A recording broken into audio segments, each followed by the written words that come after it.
tadi ngebahas apa aja Mas di dalam, Mas? Iya, saya senang sekali hari ini bisa bersilaturahim dengan Bapak Wakil Presiden Kiai Haji Ma'ruf Amin di kediaman beliau, dan beliau juga menerima dengan hangat. Saya sampaikan bahwa ini adalah bentuk dari upaya saya melaporkan secara langsung kepada Bapak Wapres setelah saya dilantik oleh Bapak Presiden pada tanggal 21 Februari yang lalu di Istana. Memang sudah sempat bertemu tetapi hanya sepintas saja karena acaranya kan acara pelantikan. Lalu saya langsung melakukan sertijab serah terima jabatan dari Menteri ATR BPN sebelumnya Bapak Hadi Cahyanto yang saat ini menjadi Menko Polhukam. Dan kemudian di hari pertama yang seharusnya saya bisa langsung bekerja di Jakarta, tetapi justru ada kegiatan di Sulawesi Utara dan kemudian saya langsung terbang untuk mendampingi Bapak Presiden Jokowi meresmikan bendungan Lolak di salah satu kabupaten Bolmong namanya, 4 jam dari Manado. Saya sendiri bisa melakukan sejumlah kegiatan, membagikan sertifikat di kota Manado untuk gereja dan juga untuk warga Manado yang ada di sana secara langsung, dan kemudian mengikuti rangkaian kegiatan Bapak Presiden. Oleh karena itu baru bisa kembali kemarin dan sore hari ini juga, karena kebetulan Bapak Wapres besok akan melakukan lawatan ke luar negeri, ke New Zealand, sehingga rasanya tepat hari ini saya bisa sowan silaturahmi secara langsung. Yang jelas beliau tadi juga menyampaikan beberapa pesan karena saya ingin memohon wejangan sekaligus juga arahan-arahan. Yang jelas terkait dengan urusan pertanahan, agraria dan tata ruang ini, beliau mengingatkan bahwa masih banyak permasalahan yang dihadapi masyarakat kita di berbagai daerah. Beliau bahkan tadi dan saya catat secara langsung beberapa saat yang lalu ada warga yang melaporkan, mengadulah kepada Bapak Wapres tentang tanahnya yang diserobot oleh orang lain, diserobot oleh pengembang, dan akhirnya nasibnya tidak menentu. Kasihan, padahal ini rakyat kecil. Jadi disinilah yang menjadi tantangan terbesar bagi Kementerian ATR, bagaimana kami bisa secara utuh, tentu bukan juga terburu-buru, gegabah, tetapi secara utuh melihat permasalahan sengketa, termasuk juga kasus-kasus yang disebabkan oleh mafia-mafia tanah yang merugikan rakyat. Yang jelas sejak awal saya menyampaikan, sama seperti yang telah dicanangkan oleh Menteri sebelumnya, kita ingin tegas. Jangan sampai ada siapapun yang melawan hukum di negeri kita, termasuk di urusan pertanahan ini. Kalau ada rakyat berhadapan dengan mafia tanah, sudah pasti Kementerian ATR akan berpihak pada rakyat, akan membela rakyat kecil. Jangan sampai hak mereka diinjak, apalagi masyarakat rentan. Banyak juga misalnya yang sudah pensiun, ya, itu yang dipermainkan, rakyat kecil dipermainkan, dan kita tidak akan membiarkan itu terjadi. Jadi oleh karena itu saya mohon doanya dari segenap kalangan masyarakat, karena tugas-tugas ATR ini juga tidak ringan, tetapi kami punya niat yang baik. 8 bulan terakhir ini bagaimana bisa menuntaskan pekerjaan rumah, mencapai target-target yang telah dicanangkan sebelumnya, baik dari isu tata ruang, karena kemarin juga saya berkomunikasi dengan sejumlah kementerian lain, ada bidang PUPR, perhubungan misalnya, termasuk juga dengan Kementerian Pertanian, sehingga ATR ini bisa menjadi elemen yang penting yang juga bisa membantu proyek-proyek pembangunan pemerintahan lainnya, dan kita ingin bersinergi, berkolaborasi. Saya sendiri sudah merencanakan untuk berkomunikasi langsung dengan Menko Ekonomi. Tadi saya sudah telepon Pak Erlangga Hartarto, dalam waktu dekat kita akan bertemu, karena beliau sebagai koordinator bidang ATR juga, termasuk dengan menteri-menteri terkait lainnya. Jadi ini menjadi bagian dari ikhtiar bersama untuk menuntaskan permasalahan di bidang pertanahan, sekaligus juga kaitannya dengan pembangunan kementerian lainnya. Mas Ahy sudah 4 hari bertugas dan kemudian kita tahu kemarin langsung diajak Pak Jokowi. Udah mulai ngerasain ritme kerja ya Pak Jokowi memang seperti apa? Kan banyak juga Pak Prabowo misalnya menyebutkan bahwa Pak Jokowi kerjanya tuh keras banget ternyata. Itu mulai dirasakan juga Pak Mas Ahy? Iya, walaupun baru 1 hari bisa berkegiatan bersama dengan Presiden Jokowi, saya bisa merasakan langsung bahwa beliau juga ingin secara maksimal menggunakan setiap waktunya menyentuh langsung masyarakat. Seperti kemarin misalnya sebagai ilustrasi, sehari di Sulawesi Utara itu ada sejumlah kegiatan. Memang membutuhkan energi, waktu, dan juga fokus. Tidak hanya meresmikan Bendungan Lolak, tetapi juga harus diingat meresmikan itu adalah satu hal. Hal yang jauh lebih kompleks dan besar adalah bagaimana itu semua diawali, mulai perencanaannya, persiapan, eksekusinya dengan berbagai permasalahan, 7-8 tahun baru bisa diresmikan. Jadi di balik peresmian pasti ada kerja besar. Itu harus kita apresiasi. Yang kedua, meresmikan jalan daerah. Lalu ada lagi bertemu dengan masyarakat, para pelaku UMKM di kabupaten yang lain. Jadi terbang naik helikopter di Bitung kemarin, kemudian juga memeriksa gudang Bulog yang ada di sana, sekaligus juga menyapa masyarakat. Jadi cukup banyak ragam kegiatan yang dilakukan dalam perjalanan 1 hari di sebuah provinsi. Belum lagi lawatan sebelumnya di Sulawesi Selatan dan lain-lain. Jadi saya bisa merasakan bahwa memang pemimpin, saya yakin Presiden Jokowi termasuk Bapak Prabowo Subianto jika insya Allah dilantik menjadi presiden, punya semangat yang sama. Ini juga yang harus bisa menggerakkan yang lainnya. Kalau pemimpinnya juga benar-benar aktif memimpin, bukan hanya di balik meja, tapi juga turun ke lapangan, melakukan pemeriksaan, evaluasi, sekaligus juga menunjukkan leadership dan juga manajemen di tingkat yang paling strategis. Saya rasa ini akan menggerakkan jajaran kabinet, kementerian, lembaga-lembaga, dan termasuk dari pusat sampai dengan daerah. Sinergi dan kolaborasi yang harus dibangun vertikal dan horizontal ini menurut saya menjadi kunci kerja pemerintahan yang sukses. Mas Ahy tadi di dalam barengan sama Pak Wapres ini ada bicara soal situasi terkini kebangsaan nggak sih Mas, termasuk soal isu soal hak angket yang ingin digulirkan oleh dari paslon lain begitu Mas, soal tidak bicara secara langsung, tidak bicara terkait dengan politik, tetapi tadi justru saya mendapatkan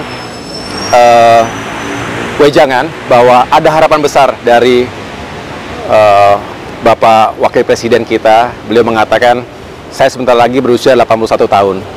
Ada harapan besar bagi generasi penerus, ya kita semua ini, untuk bisa melanjutkan apa yang sudah baik, sekaligus juga terus melakukan evaluasi apa saja yang bisa kita terus tingkatkan dan sempurnakan.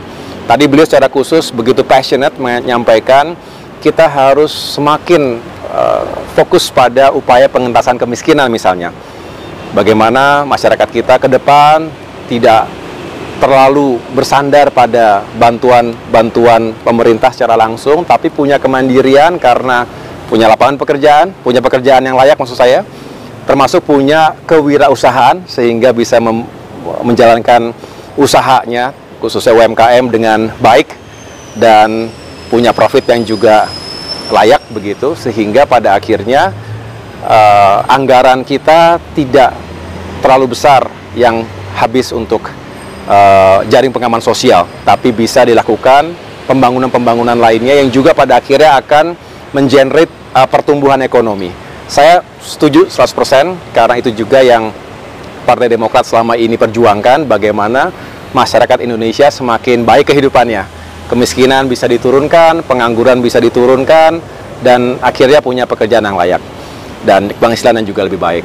Jadi itu kira-kira yang tadi dibicarakan, tidak ada secara khusus bicara tentang politik hari ini. Sikap Partai Demokrat soal isu hak angket seperti apa sih Mas? Karena kemarin persis Pak Surya Paloh beserta dengan teman-teman dari Koalisi Perubahan itu menyebutkan bahwa mendukung hak angket dan merupakan hak ini adalah hak konstitusional.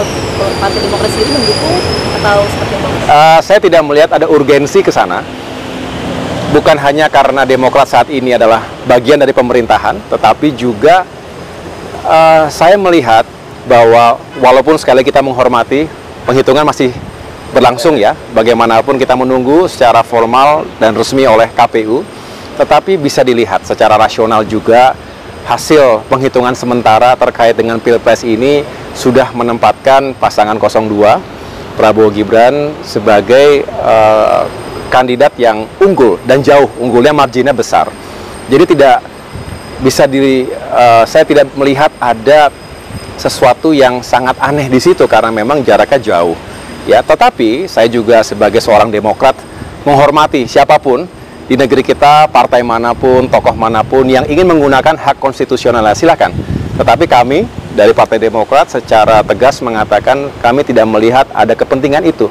Saya justru lebih tertarik pasca pemilu ini, setelah kita mengetahui tentu namanya pertempuran politik itu menyisakan orang yang kecewa, orang yang marah, orang yang belum bisa mencapai targetnya, dan saat yang baik untuk kita mulai merajut kembali rekonsiliasi bangsa, dan itu harus kita tunjukkan secara genuine. Mengapa? Karena kita ingin Indonesia tidak terlalu lama terjebak pasca pemilu ini dalam urusan-urusan yang juga tidak produktif bagi pembangunan bangsa. Kita berharap 8 bulan ini menjadi masa yang penting. Transisi kepemimpinan nasional itu harus dikawal dengan baik. Justru Demokrat bersyukur karena bisa terlibat secara langsung dalam masa transisi ini. Karena bagaimanapun ini masa yang paling penting.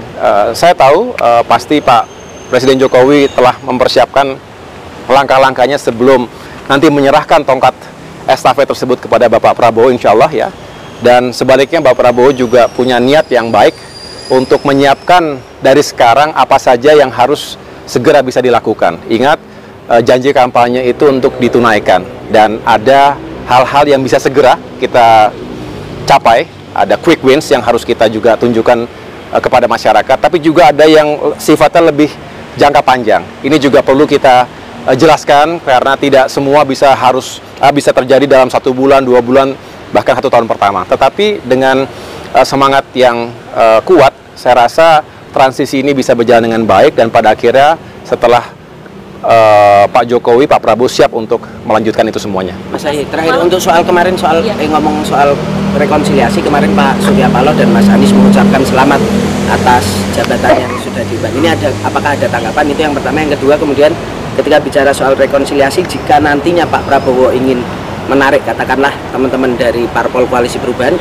ini sikap Demokrat seperti apa? Apakah akan resistensi atau enggak sebenarnya, Mas? Ya, terima kasih kalau para sahabat ya menyampaikan apresiasi terkait pelantikan saya dan juga masuknya saya ke dalam kabinet. Menurut saya ini sebuah bagian dari itulah realitas demokrasi kita. Kadangkala kita bersama, kadangkala kita berbeda, tetapi tujuan kita sama. Insya Allah tujuan kita sama. Dan bagi saya, ketika ada niatan untuk terjadi penggabungan atau perkuatan koalisi, tentunya sebagai Presiden yang terpilih Bapak Prabowo Subianto merupakan pemimpin koalisi Indonesia Maju. Saya menghormati betul apa yang beliau harapkan atau inginkan, tetapi saya juga senang karena Pak Prabowo itu selalu mengajak kita untuk bertukar pikiran, tidak yang langsung mengambil sesuatu yang strategis atau fait accompli. Tidak demikian, beliau selalu justru menyampaikan terus bagaimana pendapatnya. Nah, yang penting kita punya ruang itu, dan saya rasa kalau kita punya ruang itu, kita semua merasa terwakili pikiran juga aspirasinya. Yang selebihnya kita kembalikan kepada pemimpin kita, kepada Pak Prabowo, dan itu yang seharusnya menjadi etika dalam membangun koalisi. Ada pemimpinnya, dan tentunya kalau dirasa ada keperluan untuk membangun atau memperkuat koalisi, ya sekali lagi kita serahkan kepada Pak Prabowo. Semalam semalam Pak Prabowo Subianto bertemu dengan Pak SBY di Cikeas. Nah, itu ada bicara soal itu, Mas Ahy? Nah, terus terang saya sendiri belum mendapatkan ceritanya. Jadi saya setelah ini ingin mendengar juga. Tetapi yang jelas ini kan selalu menjadi perbincangan, apa pembicaraan antara Pak Prabowo dengan Pak SBY, termasuk yang di Pacitan ketika itu. Jadi yang kami syukuri adalah hubungan Pak Prabowo dengan Pak SBY ini seperti sahabat dan yang saling membutuhkan dalam arti ingin sahabatnya sukses. Jadi Pak Prabowo juga dengan niat yang baik ingin mendengarkan masukan-masukan dari Pak SBY. Pak SBY juga dengan niat yang baik ingin memberikan masukan termasuk pengalaman yang mungkin saja bermanfaat. Tetapi hubungan saling menghormati ini menurut saya sesuatu yang sangat baik. Ini harus menjadi model dalam hubungan antara tokoh bangsa. Jadi kalau antara tokoh bangsa membuka ruang dialog seperti ini, tidak harus selalu diselebrasi, tidak harus selalu di depan kamera, tetapi tertutup, terbatas, tapi benar-benar ada niat yang baik untuk saling memberikan support. Saya pikir itu bagus sekali. Tapi terus terang saya tidak tahu secara pasti apa yang menjadi pembicaraan beliau berdua. Cukup ya? Makasih ya. Makasih ya. Thank you.